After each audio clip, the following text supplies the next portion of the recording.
الحمدللہ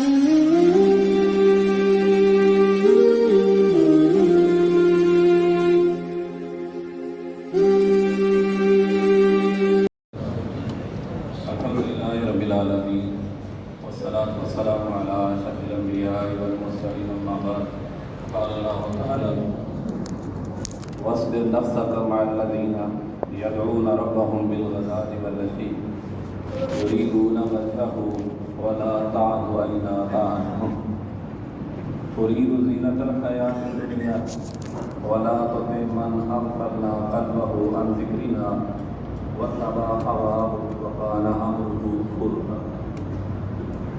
اور آپ ان لوگوں کے ساتھ رہیں، زندگی گزاریں، صبر کریں جو اللہ کو صبح شام پکارتے ہیں، اور ان سے آنکھیں نہ پھیریں۔ تم دنیا کی زینت چاہتے ہو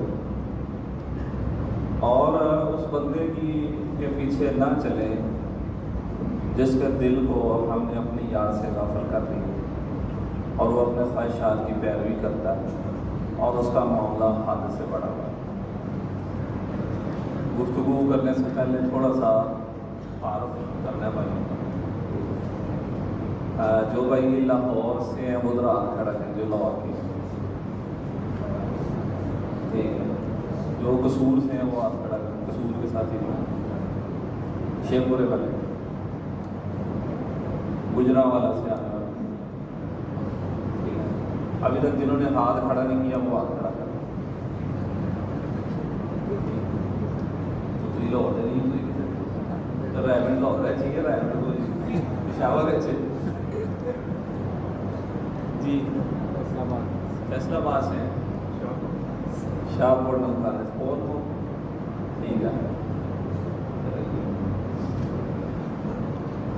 اچھا، آپ میں سے وہ بھائی جو حافظ ہیں وہ آتا ہے، کوئی حافظ یہاں پہ بیٹھا تھا؟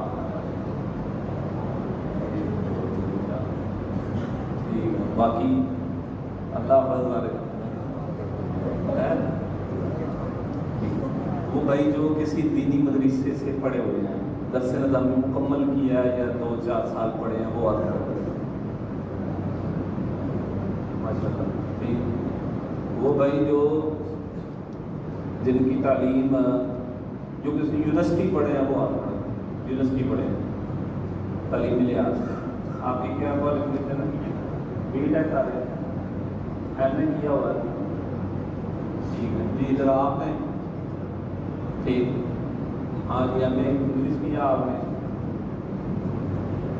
ٹھیک ہے۔ وہ جن کی تعلیم میٹرک ہے یا انٹر ہے وہ آپ کھڑا کر دیں، ماشاء اللہ زیادہ تر لوگ وہ ہیں نا، تو جو انڈر میٹرک ہے وہ آپ کھڑا کر دیں، ٹھیک ہے۔ ہمارا ایک بنیادی کورس ہوتا ہے دولت صرفہ کے نام سے، مرید کے لیے، جس بھائی نے کیا ہوا گزرات کا جی ٹھیک، جو آپ میں سے مقرر ہے تقریر کر لیتے ہیں، درس دے لیتے ہیں، وہ گزرات کا ٹھیک ہے ٹھیک ہے۔ یہ بڑا اہم سوال ہے، وہ بھائی جن کی جماعت میں کوئی نہ کوئی ذمہ داری ہے، مسئول ہے، یا ہم نے جو کمیٹیاں بنائی ان کے صدر ہیں، یا مرکزی مسلم لیگ میں ان کی کوئی ذمہ داری ہے، وہ بھائی آپ کھڑا کریں۔ کسی شعبے میں ہمارے ذمہ داری ہے، ٹھیک ہے۔ آپ کارپیٹ ہے تو نہیں بھائی ویسے آئے ہوئے ہمارے یوتھ مسلم یوتھ لیگ کا کوئی ذمہ داری آپ پہ بیٹھا ہو، آپ پرائیویٹ کے ہیں بتوں کی، آپ اقبال ہمارے اسٹوڈنٹ لیگ کا کوئی ذمہ داری آپ بیٹھا ہو، مسلم اسٹوڈنٹ لیگ کا آپ ہے، اچھا ٹھیک ہے۔ محترم بھائیو، الحمدللہ صلاۃ والسلام علی رسول اللہ وبعد۔ یہ 2023 ہے، ہم لاہور میں بیٹھے، ہر دور ہر علاقے ہر طبقے کے لیے اللہ رب العالمین نے اگر کسی شخص کی زندگی کو ماڈل اور نمونہ قرار دیا تھا تو وہ محمد رسول اللہ صلی اللہ علیہ وسلم ہمارے لیے آج کے دور کا کوئی بندہ نمونہ نہیں قرار دیا. یہ سارے انسان ہیں، ہر بندے میں غلطی ہو سکتی ہے، عملی بھی ہو سکتی ہے، فکری بھی ہو سکتی ہے، انسان ہے سب. تو ہم سب کے لیے معیار اللہ کے نبی صلی اللہ علیہ وسلم. چھوٹی سی مثال ہے، ہم نماز پڑھتے ہیں امام صاحب کے پیچھے اور رکوع میں جاتے ہیں، ہم رکوع میں چلے جاتے ہیں، اور سجدے میں جاتے ہیں، سجدے میں چلے جاتے ہیں. ہم پابند ہیں جیسے وہ کریں ویسے ہم نہیں کرنا ہے. ایسا تو نہیں وہ رکوع میں ہم سجدے میں چلے گئے، ایسا تو نہیں کر سکتے. ہم پابند ہیں جیسے جیسے وہ کریں گے ہم جماعت کے ساتھ نماز پڑھنے کے پابند ہیں. ٹھیک ہے، لیکن اگر وہ بھول جائیں تو آپ ہم کیا کریں گے؟ ہم ان کی بھی اصلاح کریں گے، کیونکہ معیار ہماری مسجد کے امام صاحب نہیں ہیں، معیار اللہ کے نبی صلی اللہ علیہ وسلم. تو جو بندہ ہمیں اللہ کے نبی صلی اللہ علیہ وسلم کے طریقے کے مطابق نماز پڑھائے گا، ہم اپنی نماز پڑھنے کی بجائے اس کے پیچھے جماعت کے ساتھ نماز پڑھنے کے پابند ہیں. بات ہمیں لگی ہے سادہ سی مثال. بالکل اسی طرح رسول اللہ صلی اللہ علیہ وسلم کی زندگی کا جو مشن تھا نا، وہی مشن 2023 میں ہمارا بھی. ٹھیک ہے، نبی صلی اللہ علیہ وسلم 63 سال آپ کی عمر مبارک تھی. 40 سال کی عمر میں پہلی وحی نازل ہوئی ہے، لیکن اس سے پہلے بھی لوگ آپ کو صادق اور امین کہتے تھے. اپنے جھگڑوں کے فیصلے آپ سے کرواتے تھے، اپنی امانتیں آپ کے پاس رکھواتے. یعنی رسول اللہ صلی اللہ علیہ وسلم معاشرے سے کٹ کے رہنے والے بندے نہیں تھے. لوگوں میں رہتے تھے، ٹھیک ہے، ملتے تھے تو لوگوں کے ساتھ تعلق تھا، سوشل بندے تھے اللہ کے نبی صلی اللہ علیہ وسلم. اور جب یہ مسئلہ بدلنا سیلاب آ گیا اور بیت اللہ کی دیواریں گر گئی تو لوگوں نے چندہ اکٹھا کیا اور دیواریں بنانی شروع کر دی. اب مسئلہ ہو گیا ہجر اسود کو کس نے رکھنا، اور قریب تھا کہ لڑائی ہو جاتی. لڑنے مرنے والے وہ لوگ تھے، چھوٹی چھوٹی بات میں لڑ پڑتے. انہوں نے خود ہی فیصلہ کیا کہ کل جو بندہ دروازے سے داخل ہوگا نا، سب سے پہلے وہ بندہ رکھے. تو اگلے دن سب سے پہلے جو بندہ داخل ہوا وہ کون تھے؟ محمد بن عبداللہ صلی اللہ علیہ وسلم. ٹھیک ہے، ابھی وہی نازل ہونی نہیں شروع ہوئی. تو آپ کو دیکھ کے لوگ کہنے لگے کہ ہم اس بندے پہ راضی ہیں. آپ نے یہ کیا، آپ نے کہا بھائی ایک چادر لے کے آؤ. لوگ چادر لے کے آئے. آپ نے اس چادر میں پتھر کو رکھا اور کہا کہ ہر قبیلے کا سردار اس چادر کو پکڑ. ہر قبیلے کے سردار نے چادر کو پکڑ لیا، جہاں تک لے کے جانا تھا لے گئے. وہاں جا کے آپ نے اپنے دستے مبارک سے اس کو نصب کر. فائدہ کیا ہوا؟ لڑائی کی جگہ صلح ہو گئی، نفرت کی جگہ محبت نے لے لی جناب، مسئلہ بھی حل ہو گیا جناب. اس کو کہتے ہیں قیادت. اس کو کیا کہتے ہیں؟ قیادت. اکیلے نہیں چلنا، لوگوں کو ساتھ لے کے چلنا. ٹھیک ہے، اکیلے چلنا کوئی کمال ہے نہیں. تم نے جماعت کی شکل میں چلنا ہے، لوگ ساتھ جوڑنے ہیں. ٹھیک ہے، اور لوگوں کے ذہن ان کو پڑھ کے، ٹھیک ہے، صورتحال کو سمجھ کے ان کو ایک مشن پہ جمع کرنا جو ہے نا، اس کو قیادت کہتے ہیں. سیاست بھی اسی کو ہی کہتے ہیں، کسی اور چیز. پھر جب پہلی وحی نازل ہوئی تو آپ پریشان ہو کے گھر آئے اور ہماری ماں خدیجہ رضی اللہ عنہا کو کہا مجھے کمبل اڑا دیں. اور آپ نے ان کو سارا واقعہ بتایا تو وہ کہنے لگی کلا واللہ لا یخزیک اللہ ابدا انک لتصل الرحم وتکسب المعدوم وتقری الضیف وتحمل الکل وتعین علی نوائب الحق. کہتی اللہ کی قسم اللہ تعالیٰ آپ کو ضائع نہیں کرے. آپ تو رشتہ داری جوڑتے ہیں اور آپ لوگوں کے کام آتے ہیں اور آپ مہمان نوازی کرتے ہیں اور آپ جس کے پاس کچھ نہیں نہ ہوتا اس کی کمائی کا بندوبست کرتے ہیں اور آپ حق میں لوگوں کی سفارش کرتے ہیں. تو اللہ کی قسم اللہ تعالیٰ آپ کو ضائع. اس کا مطلب یہ ہے کہ نبی صلی اللہ علیہ وسلم کا اس معاشرے میں جو کردار تھا وہ تھا خدمت والا. ٹھیک ہے، آپ لوگوں کے کام کرتے تھے، مہمان نوازی کرتے تھے، رشتہ داری کرتے تھے، اور اس میں 40 سال آپ کا عمل گواہی دیتا ہے آپ نے یہ کام کیا ہے. پھر اللہ تعالیٰ نے آپ پہ یہ ذمہ داری عائد کی ہے نبی صلی اللہ علیہ وسلم. پھر آپ کو حکم ملا یا ایھا المدثر قم فانذر، چادر اوڑھنے والے کھڑے ہو جاؤ اور لوگوں کو ڈراؤ.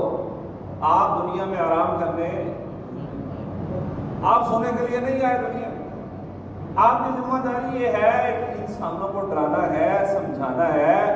یہ آپ کے ذمہ اللہ کی طرف سے کام لگایا جا رہا ہے. وَرَبَّكَ فَكَبِّرْ، اپنے رب کی کبریائی بیان کرنی. یہ جو معاشرہ تھا نا، جس معاشرے میں آپ کو بھیجا گیا تھا، اللہ تعالیٰ کہتے ہیں وَإِن كَانُوا مِن قَبْلُ لَفِي ضَلَالٍ مُبِينٍ، کہ آپ کے آنے سے پہلے نا لوگ صریح گمراہی میں تھے. وہ والا جو معاشرہ تھا. ہمارے ہاں جس نے کام نہ کرنا ہو وہ کہتا ہے ساڈا علاقہ تے کوفہ ہے جانا، اس علاقے کے لوگ تے کوفی نے جانا.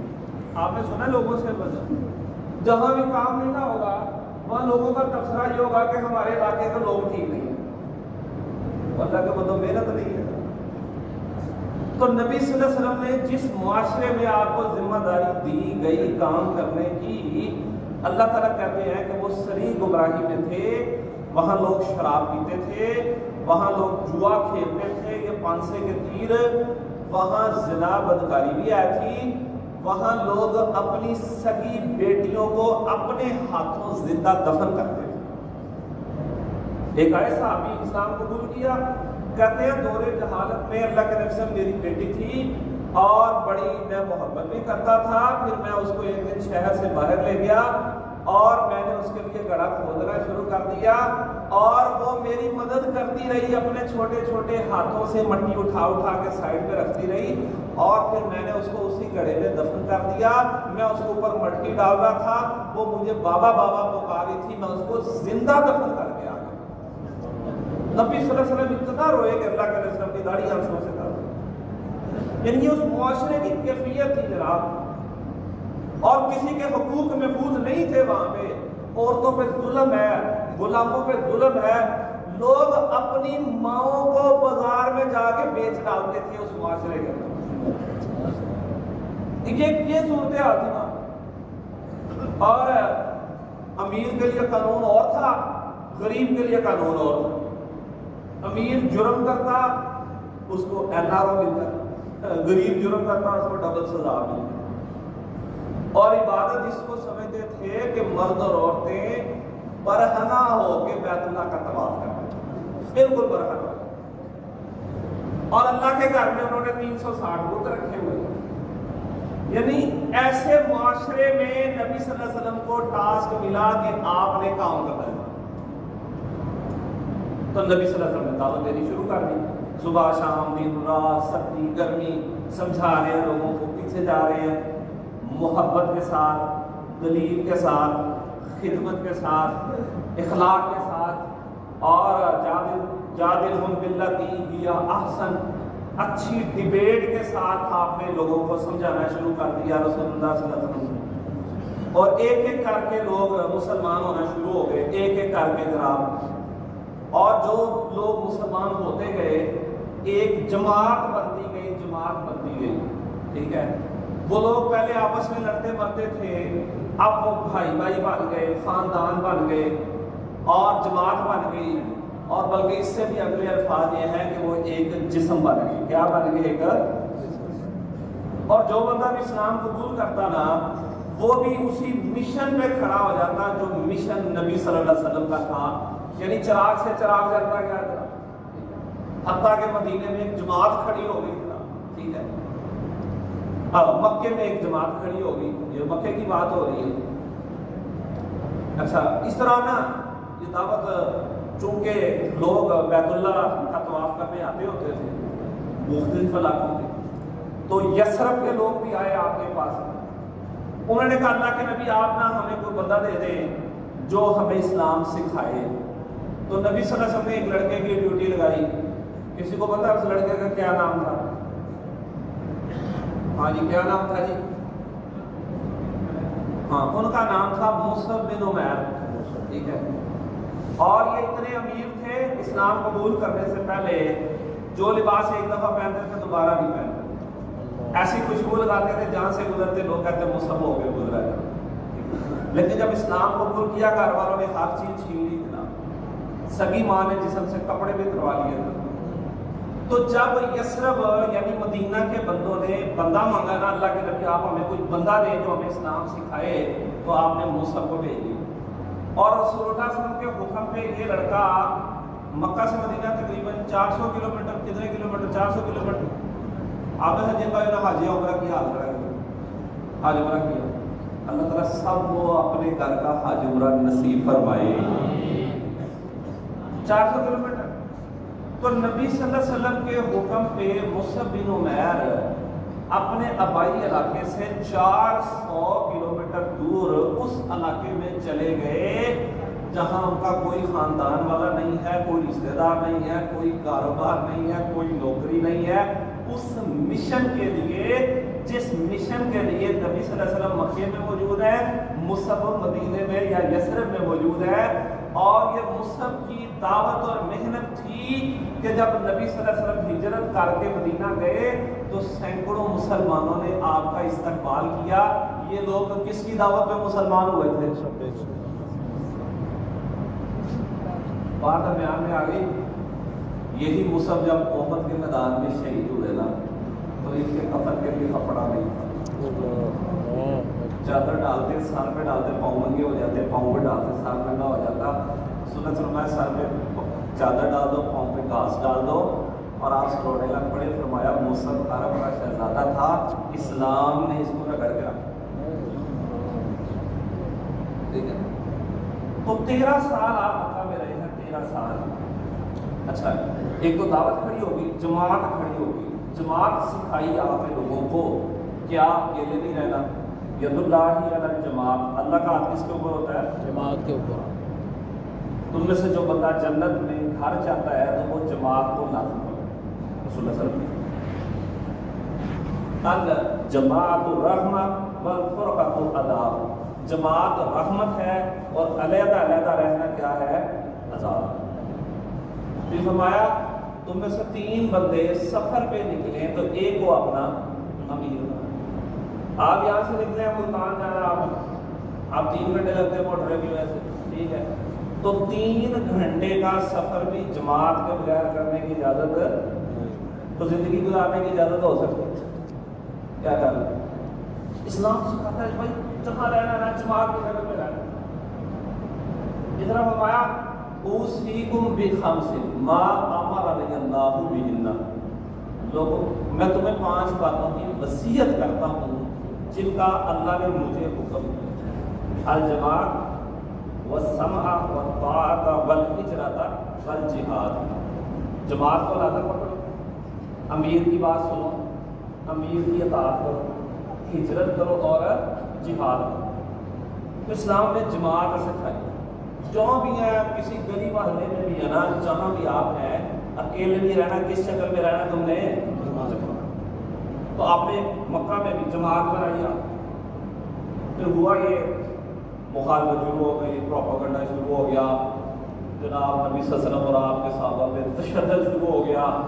پروپیگنڈا تھا یہ نعوذ باللہ شاعر ہے، فسادی ہے، مجنون ہے، شاعر ہے، جادوگر ہے. یہ نبی صلی اللہ علیہ وسلم اور آپ کے تشدد شروع ہو گیا. بلال کے گلے میں رسی باندھ کے تشریف لے ہیں. عثمان بن عفان رضی اللہ کھجور کی چٹائی پہ لپیٹ کر دھوئیں کی دھونی دے رہے. خباب بن ارت کو آ کے گاروں پہ لٹا دیا گیا، جسم کی چربی پگھلنے سے آ کے گارے ٹھنڈے پڑ گئے. رسول اللہ صلی اللہ علیہ وسلم میں سجدے کی حالت میں ہے، بدبخت آتا ہے عقبہ بن ابی معیط، آپ نے ان کی اوجڑی رکھ کے چلا گیا. تو شدت شروع ہو گیا. تو سب آگے کہتے ہیں اللہ نبی اجازت دیں ہم بدلہ لیں. آپ کہتے ہیں ربی اجازت ہے. سورۃ النساء کی آیت ہے الم تری الی الذین قیل لہم کفوا ایدیکم. اللہ تعالیٰ کہتے ہیں ہم نے کہا تھا کہ تم نے ابھی ہاتھ روک کے رکھنے، لڑنا نہیں. بہرحال پھر انہوں نے لالچ دینا بھی شروع کر دی. ابو طالب کے پاس آئے، اپنے چچا کے پاس، ابو طالب کے پاس وہ لوگ آئے، کہتے ہیں اپنے بھتیجے کو کہو اگر یہ حکومت چاہتا نا ہم اس کو اپنا حاکم بنا دیں. اگر یہ مال چاہتا ہے جتنا کا دے، کسی عورت سے شادی کرنا چاہتا ہے ہم یہ اشارہ کریں ہم شادی کر دیں، شرط یہ ہے کہ یہ اس کام سے باہر آ جائے۔ نبی صلی اللہ علیہ وسلم نے کیا فرمایا کہ میرے ایک ہاتھ میں سورج رکھ دیں، دوسرے میں چاند رکھ دیں، میں اس کام کو چھوڑ سکتا۔ یہاں سے کیا سمجھ لیں بھائی، ایک بندے کو حکومت مل جائے، مال مل جائے، ساری دنیا کی دولت مل جائے، لیکن دعوت والا مشن نہ ملے، وہ بندہ کامیاب نہیں۔ اور جس کے پاس نبی صلی اللہ علیہ وسلم کی دعوت ہے، یہ مشن ہے، چاہے اس کے پاس کچھ بھی نہیں ہے، یہ بندہ کیا ہے؟ پھر انہوں نے کیا کیا؟ پھر خاصیں شروع کر دو۔ میں مختصر کرتا ہوں، انہوں نے میٹنگ بنائی اس دور کے قوم متحدہ کے ہیڈ کوارٹر کہ اس بندے سے جان کیسے چھڑانی۔ وَإِذْ يَمْكُرُ بِكَ الَّذِينَ كَفَرُوا لِيُثْبِتُوكَ أَوْ يَقْتُلُوكَ أَوْ يُخْرِجُوكَ۔ ایک بندہ کہتا ہے اس کو شہر سے نکال دو، دوسرا کہتا ہے قید کر دو، تیسرا نے کہا اس بندے کو قتل کرو گے تو مسئلہ حل ہوگا۔ فیصلہ ہو گیا کہ اللہ کے نبی صلی اللہ علیہ وسلم کو شہید کر دو۔ ادھر مدینے کے بندوں کو پتہ چلا اتنے حالات ہیں، مسلمان کافی سارے ہو چکے ہیں، وہ آپ کے پاس آئے کہتے ہیں اللہ کے نبی آپ ہمارے پاس یعنی یثرب آ جائیں، ابھی یہ نام مدینہ نہیں پڑا۔ آپ نے کہا میں اپنے چچا باس سے مشورہ کرتا ہوں، ابو طالب فوت ہو چکے، آپ نے ان سے مشورہ کیا، وہ کہتے ہیں میری اس سے میٹنگ کراؤ۔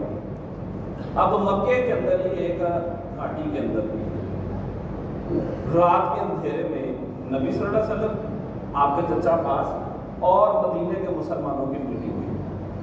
عباس ان کو کہنے لگے کہ او خزرج والو، تم اللہ کے نبی صلی اللہ علیہ وسلم کو اپنے پاس بلا رہے ہو کہ ہمارے پاس آ جاؤ، تمہیں پتہ ہے ان کو اپنے پاس بلانے کا مطلب کیا؟ تم ساری دنیا سے ٹکر لے رہے ہو، صرف اور صفحے سے جنگ کا اعلان کر رہے ہو، تمہارا مال بھی لوٹ لیا جائے گا، تمہارے بڑے بھی قتل ہو جائیں گے۔ اگر تم نے اس وقت اللہ کے نبی صلی اللہ علیہ وسلم کا ساتھ چھوڑا نا تو دنیا اور آخرت کا خسارہ ہے آج ہی نہ کا۔ وہ کہتے ہیں ہمارے بڑے قتل ہو جائے، مال لوٹ لیا جائے اور دنیا سے جنگ کرنی پڑے، ہم اللہ کے نبی صلی اللہ علیہ وسلم کا ساتھ نہیں چھوڑے۔ لیکن وہ کہتے ہیں اللہ کے نبی ہمارا ایک سوال ہے۔ آپ نے کہا وہ کیا ہے؟ کہتے ہیں جب اللہ تعالیٰ آپ کو فتح دے دے گا آپ واپس اپنی قوم کی طرف تو نہیں چلے جائیں گے۔ نبی صلی اللہ علیہ وسلم فرمایا میرا جینا بھی تمہارے ساتھ ہوگا، میرا مرنا بھی تمہارے ساتھ ہوگا۔ وہ کہتا ہمارا ایک اور سوال ہے۔ پوچھا کیا؟ ہم آپ کا ساتھ دیں گے، ساری دنیا سے ٹکر لیں گے، ہمیں بدلے میں کیا ملے؟ نبی صلی اللہ علیہ وسلم فرمایا اللہ کی جنت۔ وہ کہتے ہیں ہمیں یہ سودا قبول ہے۔ کھلی کھلی بات ہو رہی ہے کہ نبی کا ساتھ دینے کا مطلب کیا؟ ساری دنیا مخالف ہوگی، دنیا سے لڑنا پڑے گا اور بدلے میں کوئی پلاٹ، کوئی نوکری، کوئی پیسے کی بات نہیں ہو رہی، کوئی سبب بات نہیں۔ کیا وعدہ ہو رہا ہے؟ کیا ملے گا تمہیں؟ اللہ کی جنت۔ اس بات میں میری ہجرت ہوئی ہے۔ اب یہ باتیں نا ان کو یہ پرانے قصے نہیں، یہ آج بھی یہی کچھ ہے، 2023 میں بھی یہی ہے، یہ بات سمجھ لیا۔ وہ لوگ جو اللہ کے نبی صلی اللہ علیہ وسلم کی جماعت نے قیامت تک رہنا، اس مشن نے قیامت تک رہنا، قیامت تک ان کے ساتھ یہی کچھ ہوگا، کوئی نئی بات نہیں۔ پھر جس طرح ہجرت ہوئی ہے، لوگ آپ کے گھر کا گھیرا کر کے کھڑے، تلواریں لے کے جیسے گھر سے نکلے شہید کر دیا۔ آپ نے اپنے بستر پہ علی رضی اللہ کو لٹایا، سارا حساب کتاب ان کو دیا، اپنی چادر ان کے اوپر ڈال دی اور گھر سے نکلے اور وہ سارے گھیرا کر کے کھڑے ہیں۔ آپ نے زمین سے مٹی اٹھا کے ان کی طرف پھینکی، پھینکنے والا ہاتھ آپ کا تھا، ان کو اندھا ہمارے رب نے کر دیا۔ رستے میں بکر رضی اللہ کا ساتھ لیا اور 3 دن غار ثور میں رہے اور پھر آپ مدینے چلے گئے۔ انہوں نے سر کی قیمت لگا دی کہ جو اس کو زندہ یا مردہ لے کے آئے گا نا ان کو 100 اونٹ انعام میں ملیں گے۔ اللہ کے نبی صلی اللہ علیہ وسلم کے سر کی قیمت لگی ہے۔ قیامت تک جو لوگ نبی صلی اللہ علیہ وسلم کے مشن پر رہیں گے ان کے سروں کی قیمتیں لگتی رہیں گی۔ یہودی ان کے دشمن رہیں گے، صلیبی ان کے دشمن رہیں گے، ہندو ان کے دشمن رہیں گے، کبھی دوست ہو سکتے۔ جہاں آپ بیٹھے ہیں نا ساری دنیا اس جماعت کی دشمن ہے کہ نہیں ہے؟ امریکہ، انڈیا، اسرائیل، جناب سب دنیا میں سب سے زیادہ جو سال کی قیمت لگی ہے وہ آپ کے امیر صاحب کی لگی ہے، ساری دنیا کا لگی، کوئی پریشانی والی بات ہی نہیں ہے۔ یہ انشاءاللہ اعزاز کی بات ہے کہ آج اللہ کے دشمنوں نے ہمیں اسلام کا نمائندہ سمجھ لیا، ٹھیک ہے، یہ سادہ سی بات ہے۔ تو جب آپ مدینے آیا نا، آپ مدینے میں ایک آزاد ملک مل گیا، بظاہر آزاد ملک، لیکن مسائل کیا ہے کہ 100 بندہ ہجرت کر کے آیا، 100 خاندان، اور بجٹ ہے کوئی نہیں، جو اندر ان کے پاس بھی بجٹ نہیں، اور مدینے میں یہودی موجود تھے جو سود پہ قرضے دیتے تھے، اور انہوں نے سود پہ قرضے دے کے نا انہوں نے سب کو غلام بنایا ہوا، اور یہودیوں کی ہزاروں سال کی تاریخ یہی ہے کہ یہ سودی قرضے دے کے ملکوں اور معاشروں کو غلام بنا۔ آج پاکستان کی معیشت کا سب سے بڑا مسئلہ کیا ہے؟ سود ہے۔ ہم نے IMF کا قرضہ ہے، ہماری حکومتیں ان کے اختیار میں نہیں، یہ پیٹرول کا ریٹ خود بڑھاتے ہیں کہ IMF کے کہنے پہ بڑھاتے ہیں، بجلی کے یونٹ کا ریٹ کون طے کرتا ہے؟ سوئی گیس کا ریٹ کون طے کرتا ہے؟ ڈالر کا ریٹ کون طے کرتا ہے؟ حتیٰ کہ گندم کا ریٹ کون طے کرتا ہے؟ آپ نے قرضہ دینا، سودی قرضہ۔ بجٹ آیا پچھلے سال 9500 ارب کا بجٹ تھا وفاقی، 3900 ارب اس میں سے صرف سودی قرضہ تھا، سودی قرضہ، ٹھیک ہے۔ تو نبی صلی اللہ علیہ وسلم نے سود پہ قرض نہیں لیا، کیا کیا؟ آپ نے ایک فلاحی معاشرہ بنایا، مہاجر انصار بھائی بنایا، جس کے پاس ہے وہ اس کی مدد کرے گا، جس کے پاس اپنے وسائل میں گزارا کرنا ہے، تھوڑا کھا لو، کم کھا لو، لیکن اپنی آزادی گروی نہیں کرنا۔ یہ نبی صلی اللہ علیہ وسلم نے ایک فلاحی معاشرہ قائم کیا، رسول اللہ صلی اللہ علیہ وسلم۔ چند سال گزرے، چند سال یہاں سے آغاز ہوا بھائی چارے سے، چند سال بعد زکوٰۃ بھی فرض ہو گئی، غنیمتیں بھی آنی شروع ہو گئی۔ نبی صلی اللہ علیہ وسلم کی اپنی زندگی میں ہی اتنا مال آ گیا کہ آپ ایک مجلس میں نا 300 اونٹ لوگوں کو تحفہ دے دیتے تھے۔ آج اونٹ ہے 3 لاکھ کا، مثال ہے، تو 300 اونٹ کا مطلب 3 کروڑ نہیں ہے۔ اس وقت اونٹ تھا قیمتی ترین سواری، یہ گاڑیاں ہیں، مثال ہے، یہ کتنے کی آج کل پتہ کتنی کو ہے؟ 4 کروڑ کی ہے، 4 کروڑ کی ہے، تو 300 V8 لگائے کتنے بنتی ہے؟ 12 ارب بنتا ہے۔ کتنا بنتا ہے؟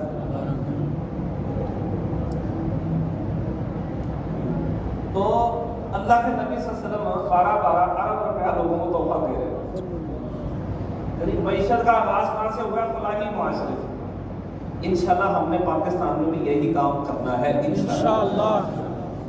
پاکستان مرکزی مسلم لیگ اسی پہ کام کر رہی ہے۔ رات ہمارا لاہور میں گرینڈ سیری تھی، الحمدللہ 5 لاکھ لوگوں کو رات کو سیری کروائی ہے جماعت میں۔ ریگولر جو روزانہ کی بجائے میں کرا رہے ہیں نا، وہ تقریباً 1,30,000 افراد سے زیادہ صرف لاہور میں سیری کروا رہے ہیں، تقریباً 1.25 لاکھ لوگوں کو روزانہ افطاری کروا رہے ہیں، ٹھیک ہے۔ پھر الحمدللہ ہمارے رمضان کے علاوہ آبائیوں کے علاقوں میں بھی کھلے ہیں، سستے تندور ہیں، سبزی کے بازار ہیں، 24 ہماری ڈسپینسری ہے، 40 ہمارا اپنا یہ ایک ہاسپٹل بھی آباد ہوا ہے، اور انشاءاللہ شاہ خان چوک میں ایک اسپتال کا چند ہفتوں تک افتتاح ہو جائے گا انشاءاللہ۔ ایمبولینس سے آپ دیکھ رہے ہیں جناب، ٹھیک ہے، بلڈ بینک بھی ہے، اور جو بھائی نوجوان ہیں ہماری اپنی بلڈ پہ اپلیکیشن ہے، جن کے پاس اسمارٹ فون ہے، زندگی کے نام سے نیٹ ورک ہے، جسے بلڈ ڈونر سوسائٹی بنتی ہے، لوگوں کو ہم ساتھ جوڑتے ہیں، ٹھیک ہے۔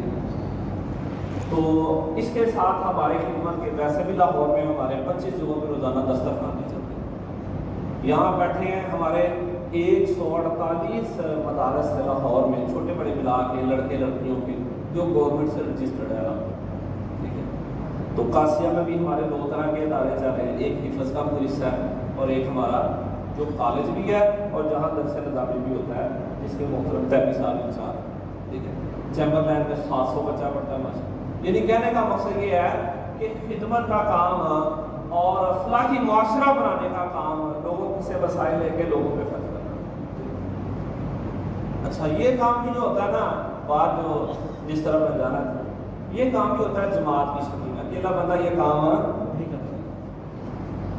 نبی صلی اللہ علیہ وسلم کا معمول یہ تھا، آپ جب بھی جاتے کسی قافلے میں، قافلے کے 5 حصے کرتے ہیں، یہ قلم کے درمیان والا، اس کا الگ امیر ہوتا، امیر کہہ لے، کمانڈر کہہ لے، مسئول کہہ لے، دائیں طرف والوں کا الگ ہوتا، بائیں طرف کا الگ ہوتا، سامنے کا الگ ہوتا، پیچھے کا۔ آپ جو بھی قافلہ روانہ کرتے کیا بنا کے بھیجتے، اس کا ایک امیر۔ جب بھی آپ مدینے سے باہر جاتے ہیں، نبی صلی اللہ علیہ وسلم زندہ ہیں، آپ موجود ہیں دنیا میں، لیکن جب بھی مدینے سے باہر جاتے ہیں تو مدینے کا کیا بنا کے جاتے ہیں؟ ایک بندے کو امیر بنا کے۔ عام طور پہ کس کو بنا کے جاتے ہیں؟ کسی بھائی کو پتا ہے؟ جس کو پتا ہاتھ کھڑا کرے کہ جب آپ مدینے سے باہر جاتے ہیں تو مدینے کا امیر کس کو بنا کے جاتے ہیں؟ عام طور پہ ایک ہی بندے کو بناتے ہیں۔ ہاں جی آپ بتائیں جی، ہاں جی آپ بناتے تھے عبداللہ بن ام مکتوم رضی اللہ عنہ، یہ تھے نبینا۔ اس کی وجہ یہ تھی کہ آپ اکثر نکلتے تھے جہادی سفروں میں اور کوئی بھی صحت مند بندہ پیچھے سارے ساتھ جاتے۔ تو جماعت محترم بھائیو، ہم بھی الحمدللہ کس جماعت میں کام کر رہے ہیں۔ میں آپ سب بھائیوں کو بھی یہ دعوت دوں گا، ہر بھائی جماعت کا حصہ بنے آپ میں سے، ٹھیک ہے؟ یہ کلکم راعٍ و کلکم مسئول، ہر بندہ نگہبان ہے اور ہر بندہ مسئول ہے۔ مسئول جو جس کے بھی ریفرنس سے آپ آئے ہیں، کم از کم اپنے محلے کی ذمہ داری تو آپ قبول کریں نا۔ کیا ہے یہ ذمہ داری ہم عائد کر رہے ہیں کہ اللہ تعالیٰ نے عائد کی ہے؟ یہ کس نے عائد کی ہے؟ کیسے؟ کنتم خیر امۃ اخرجت، تم بہترین امت ہو، تمہیں انسانوں کے لیے نکالا ہے، تأمرون بالمعروف و تنہون عن المنکر، نیکی کا حکم دیتے ہو برائی سے روکتے ہو۔ تو جماعت لازم ہے، اکیلا بندہ کچھ نہیں کر سکتا۔ بڑی آتا ہے ایک بندہ مسجد بنا لے گا اور جناب مدرسہ بنا لے گا۔ آپ ماشاءاللہ، یہ میں نے لاکھوں لوگوں کا کام بتایا، پیچھے سیلاب آیا، جو آپ بھائیوں نے سامان دیا نا، صرف لاہور سے ہم نے الحمدللہ 231 ٹرک سامان بھیجا ہے۔ میں پوری جماعت کی بات کروں، ہزاروں ٹرک سامان گیا ہے اور الحمدللہ ہزاروں گھر بنا کے دیے جماعت۔ ابھی بھی کام جاری ہے۔ یہ کام اکیلا بندہ کر سکتا ہے؟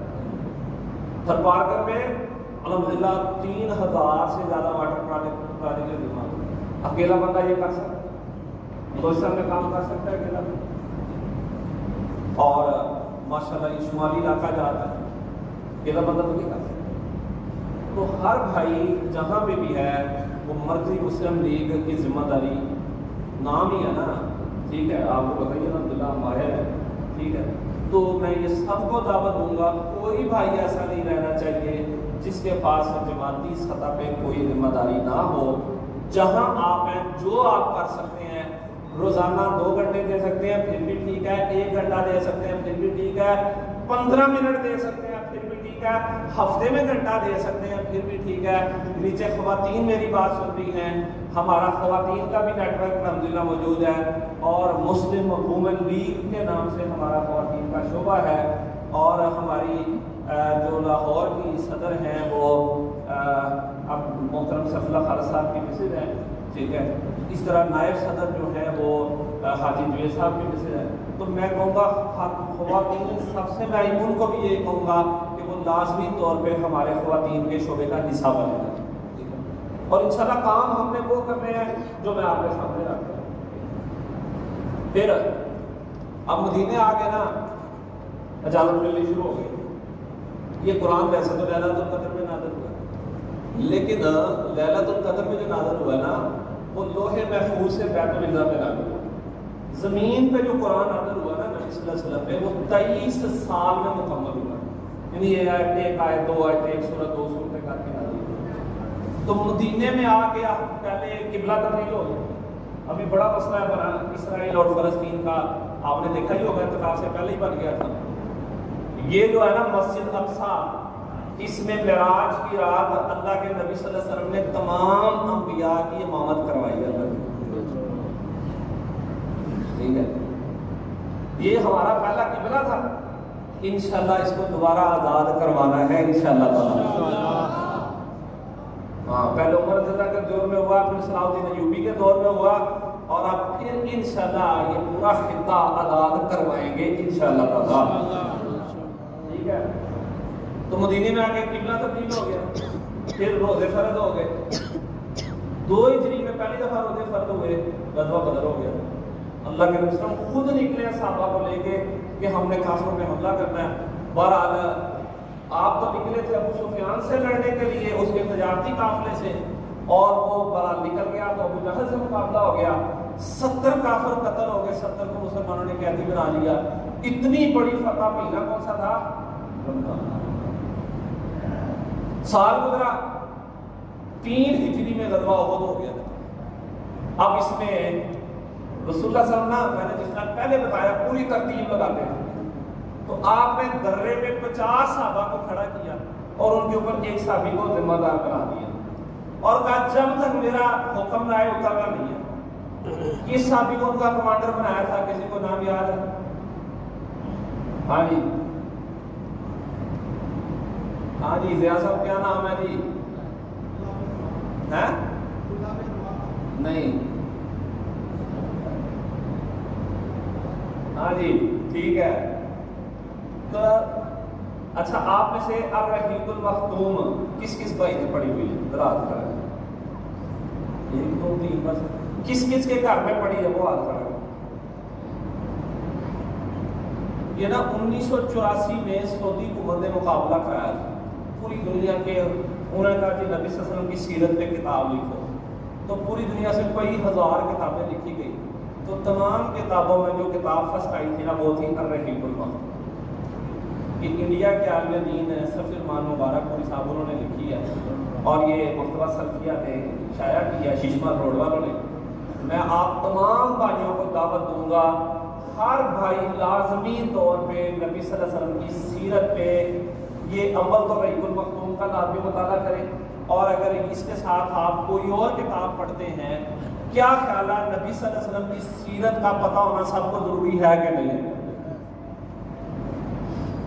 میں یہاں یہ سوال نہیں کرتا کہ قرآن مجید کا ترجمہ کتنے بھائیوں نے پڑھا ہوا ہے، کر ہی لیتے ہیں۔ جن بھائیوں نے قرآن مجید مکمل ترجمے سے پڑھا رات کھڑا کر،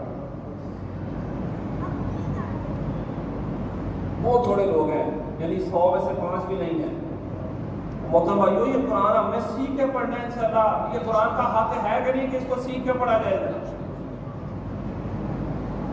تو اس میں عزم کریں، وقت نکالیں، روزانہ 1 رکوع پڑھنا شروع کر دیں۔ اور یہ بھی میں آپ کو کہوں گا، یہ کام بھی اکیلے نہیں ہوتا۔ جہاں آپ رہتے ہیں اپنے گھر میں بندے جمع کریں، جماعت کے مشہور سے رابطہ کریں، پڑھانے والا وہ فراہم کرے گا۔ آپ کی مسجد آپ کا گھر ہے، پڑھانے والا انشاءاللہ جماعت دے گی۔ آپ کی ذمہ داری یہ ہے افراد اکٹھے کریں، وہ 5 ہیں، 10 ہیں، 15 20 ہیں، 50 ہیں، اور قرآن بھی شروع کر دیں۔ انشاءاللہ جو بندہ 1 2 سپارے بھی صحیح ترجمے سے پڑھ لیتا نا، اس کو پورا قرآن مجید سمجھ لگنا شروع ہو جاتا ہے، اور یہ دنیا کی سب سے آسان کتاب ہے۔ لیکن قیامت والے دن وقال الرسول یا ربی ان قوم اتخذوا هذا القرآن مہجورا، نبی شکوہ کریں گے یا اللہ میری قوم نے قرآن کو چھوڑ دیا۔ ہم نے نہیں شکوے میں شامل ہونا انشاءاللہ، ٹھیک ہے۔ بارہ دن صحابہ سے جن کو آپ نے درے پہ مقرر کیا تھا، بات نہیں مانی، غلطی ہو گئی ان سے، نافرمانی ہو گئی، سزا صاحب کو بھی ملی کہ اب خالد بن ولید اوپر سے آ گئے، انہوں نے حملہ کیا، اور جناب 70 صحابہ شہید ہو گئے، تقریباً سارے زخمی اللہ کے نبی بھی زخمی ہو گئے، دانت شہید ہو گئے، سر میں خود کی کڑیاں گھس گئیں، اور افواہ پھیل گئی کہ آپ شہید ہو گئے۔ پھر 5 ہجری میں غزوہ، 4 ہجری میں غزوہ بنو نذیر ہوتا ہے، 5 میں غزوہ احزاب ہوتا ہے، 6 میں غزوہ حدیبیہ جس کو صلح حدیبیہ کہتے ہیں، یہ غزوہ خیبر ہوتا ہے، اور 8 ہجری میں رسول اللہ صلی اللہ علیہ وسلم نے 10,000 کا لشکر لیا، مکے پہ حملہ کیا، مکہ فتح کر لیا تھا۔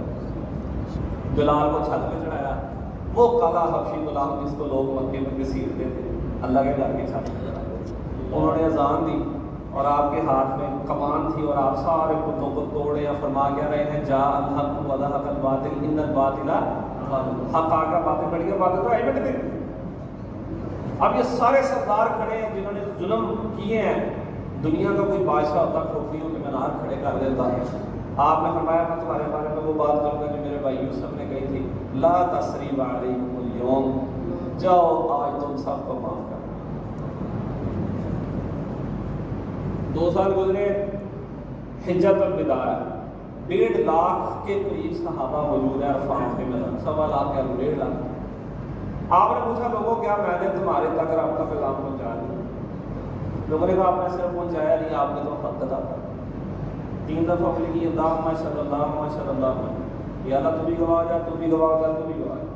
فلیبلغ الشاہد والغائب، جس بندے تک یہ پیغام پہنچتا ہے اس کی ذمہ داری یہ ہے اس تک پہنچائے جس تک ابھی تک پہنچا۔ آج 1400 سال سفر کرتا ہوا یہ دین ہمارے تک پہنچا ہے، اس کو اگلی نسلوں تک کس نے پہنچانا ہے؟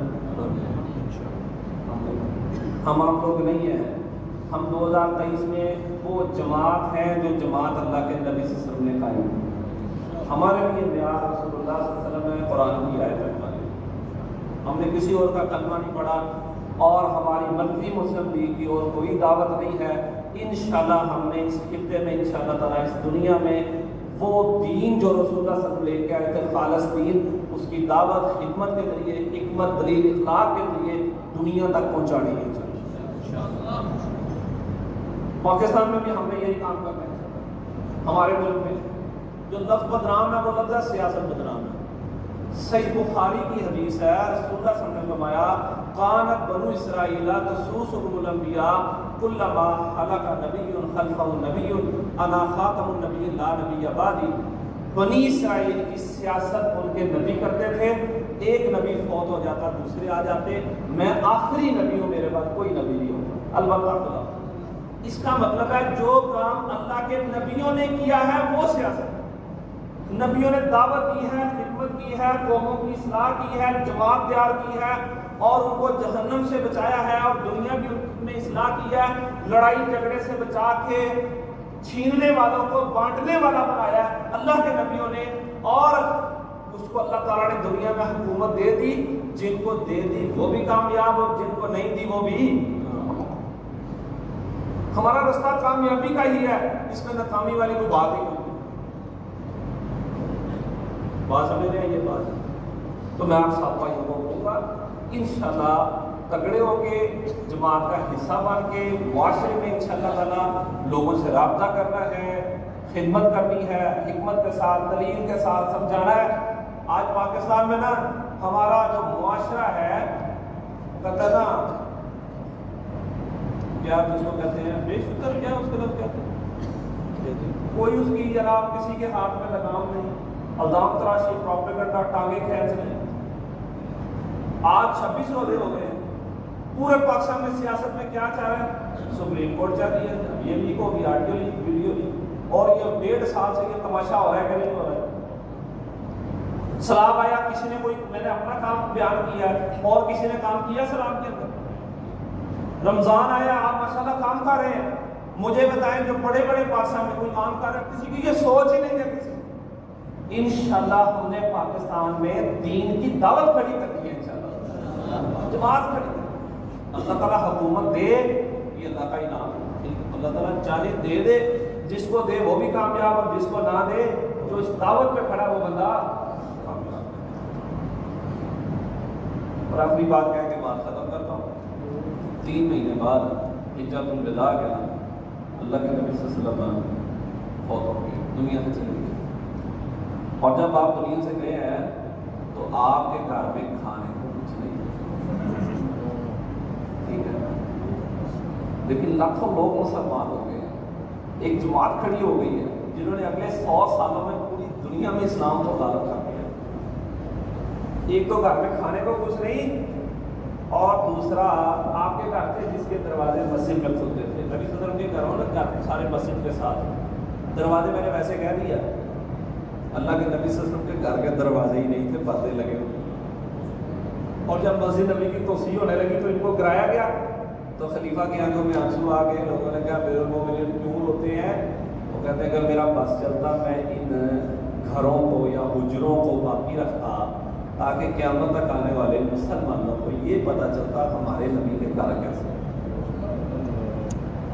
کوئی یہ نہ سمجھے کہ آپ کے پاس پیسے نہیں، یہ بات خاص ہے، ٹھیک ہے شروع میں نہیں تھے، آپ یتیمی کی حالت میں پیدا ہوئے اور شروع میں جناب کا بکریاں چراتے رہے، 2 مہینے چولہا نہیں جلتا رہا، لیکن جب جہاد ہوا، غنیمتیں آنی شروع ہو گئیں، اتنا مال آ گیا کہ آپ میں نے بتایا 300 اونٹ لوگوں کو اپنے گھر کو سادہ رکھا، اپنا مال، اپنا وقت، اپنی صلاحیتیں اس کو اللہ کے دین کے لیے استعمال کریں۔ لیکن میں آپ کو بھی یہی کہوں گا انشاءاللہ ہم نے بھی اپنی صلاحیتیں، وقت، جان، مال، اپنی اولاد اس کو اللہ کے دین کے لیے استعمال کرنا ہے۔ ہمارے ہاں لوگ ٹارگٹ پتہ کیا ہوتا ہے؟ میں نے گھر بنانا ہے، گاڑی لینی ہے، حج کرنا ہے، بچوں کی شادیاں کرنی ہیں، یہ 4 ٹاسک ہیں زندگی کے جناب، ٹھیک ہے وہ بھائی یہ ضرورت ہے، یہ تو ویسے بھی ہو جائے گا، اللہ تعالیٰ دے دے گا ٹھیک ہے۔ جس طرح رسول اللہ صلی اللہ علیہ وسلم دنیا سے گئے ہیں، آپ کی کمائی دین تھا، لاکھوں لوگ تھے اسلام قبول کر چکے، جماعت کھڑی ہو گئی، اپنے اپنے علاقوں میں جہاں سے آپ آئے ہیں انشاءاللہ ان گلی محلوں میں ہم نے جماعت کھڑی کرنی ہے، انشاءاللہ دین کھڑا کرنا ہے، انشاءاللہ ہم پاکستان میں یہ کام کر لیں انشاءاللہ۔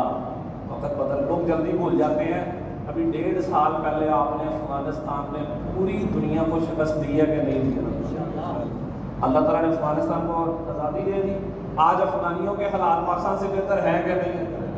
امن بھی ہے، خوشحالی بھی ہے، وہ IMF کے مقروض بھی ہے کہ نہیں ہے؟ انشاءاللہ وہ وقت بھی آنے والا ہے، وہ وقت بھی آنے والا ہے انشاءاللہ جب آپ کشمیر کو آزاد دیکھیں گے انشاءاللہ۔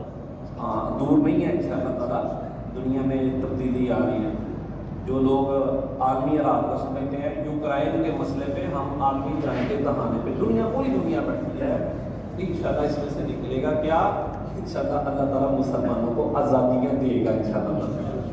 ڈٹے رہنا ہے، دین پہ کھڑے رہنا ہے، سب سے اہم بات جماعت کے ساتھ جڑنا ہے، جماعت کے ساتھ۔ میری ساری بات کا خلاصہ یہ ہے کہ ہم نے جماعت کے نظم کا حصہ بننا ہے، ہر بھائی نے انشاءاللہ، جو اسٹوڈنٹ ہیں ہمارے اسٹوڈنٹ ونگ کا حصہ بنے، جو یوتھ ہیں یوتھ ونگ کا حصہ بنے، ڈاکٹرز ہیں وہ ہمارے مسلم میڈیکل مشن کا حصہ بنے، ہمارے جو وکیل ہیں وہ ہمارے پاک کشمیر لائر فورم کا حصہ بنے، مرکزی مسلم لیگ کا ہر بھائی جماعت کا حصہ بنے، مرد بھی حصہ بنے، عورتیں بھی حصہ بنے، جماعت کے ساتھ شامل ہوں گے، آپ کا ایمان محفوظ ہو جائے گا، شیطان سے آپ محفوظ ہو جائیں گے، آپ کو تیار پلیٹ فارم ملے گا کام کرنے کا، اور لمبا چلنا ہے، جذباتی نہیں ہونا، یہ نسلوں کی بات ہے، یہ 1-2 دن کے بعد نہیں ہے۔ اللہ تعالیٰ ہمیں توفیق عطا فرمائے۔